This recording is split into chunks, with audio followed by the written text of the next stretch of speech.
নমস্কাৰ বন্ধুসকল, মই হাতীমা আজি আকৌ পুনৰ আপোনালোকৰ মাজলৈ উপস্থিত হ'লোহি। আজি মই আপোনালোকক দেখুৱাম যে ফুলকবি, ওলকবি, বন্ধাকবিৰ গুটিবিলাক যে আমি পেলাওঁ, আমাৰ খাৰুপেটীয়া কৃষকসকলে যে পেলায়, কি পদ্ধতিমতে পেলায়।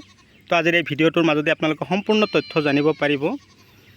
ভিডিঅ'টো আপোনালোকে যদি ইউটিউব চেনেলত চাই আছে তেনেহ'লে মোৰ চেনেলটো ছাবস্ক্ৰাইব কৰিব, আৰু যদি ফেচবুক পেজত চাই আছে তেনেহ'লে মোৰ পেজটো ফ'ল' কৰিব।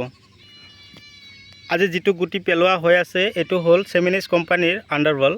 মনত ৰাখিব, আপোনালোকে যদি ভাবিছে যিটো বন্ধাকবিৰ গুটিৰ নাম ক'লোঁ চেমিনিজ কোম্পানীৰ আণ্ডাৰৱৰ্ল্ড, আৰু যদি ফুলকবি পেলায় 1522 চিঞ্জিন্দা কোম্পানীৰ, আৰু 4150 আছে, ডট বহুত আছে। তো আপোনালোকেও ভাবিছে যদি এনেকুৱা ধৰণৰ কবিৰ পুলিবিলাক আমি প্ৰস্তুত কৰিম তেনেহ'লে আপোনালোকে ততাতৈয়াৰী কৰক। মোটামুটি সময় আমাৰ হাতত যথেষ্ট পৰিমাণে আছে।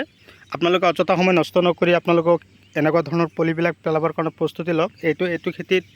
এইটো ভেটিত আপোনালোকক দেখুৱাই আছোঁ, চাব পাৰিছে পুলিবিলাক কি ধুনীয়াকৈ পোখা মাৰিছে।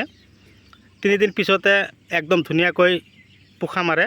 আৰু যিবিলাক আৱৰ্জনা চাই আছে এইবিলাক হ'ল এই ধানৰ গুড়ি। সিদিনাখন যে আপোনালোকক দেখুৱাইছিলোঁ যে ধানৰ গুড়িবিলাক কেনেকৈ সিঁচি আছে খেতিয়কে, এই ধানৰ গুড়িৰ লগত ট্ৰাইচেল যিটো আছে ইনচেক্টিচাইড, এইটো সিঁচি দিলে তাৰমানে এক ধৰণৰ পোক আছে, এই পোকে তাৰমানে মাটি উঠাব নোৱাৰে, আৰু যিমান পোক আছে চব মৰি যায়। ভিডিঅ' চাই কেনে পালে কমেণ্ট কৰি জনাব। যদি ভাল লাগিছে আপোনালোকৰ মূল্যৱান আঙুলি এটা লাইক দি দিব। যিমান পাৰে বেলেগক সুবিধাৰ্থে আপোনালোকে মোৰ ভিডিঅ'টো শ্বেয়াৰ কৰিব।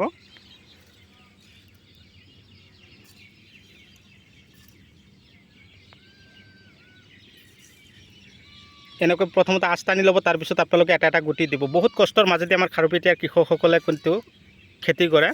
তো আপোনালোকেও কষ্ট কৰিব লাগিব, আপোনালোকেও খেতি কৰিব লাগিব, মই তাকে কামনা কৰিছোঁ।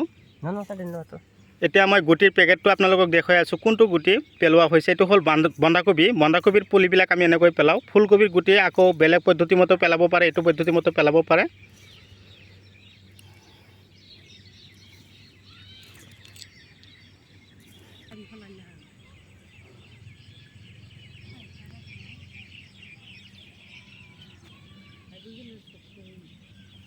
তো বন্ধুসকল, আজিলৈ মই এইখিনিতে অন্ত মাৰিছোঁ। পৰৱৰ্তী ভিডিঅ'ত পুনৰাই আপোনালোকক লগ পোৱাৰ আশাৰে ধন্যবাদ।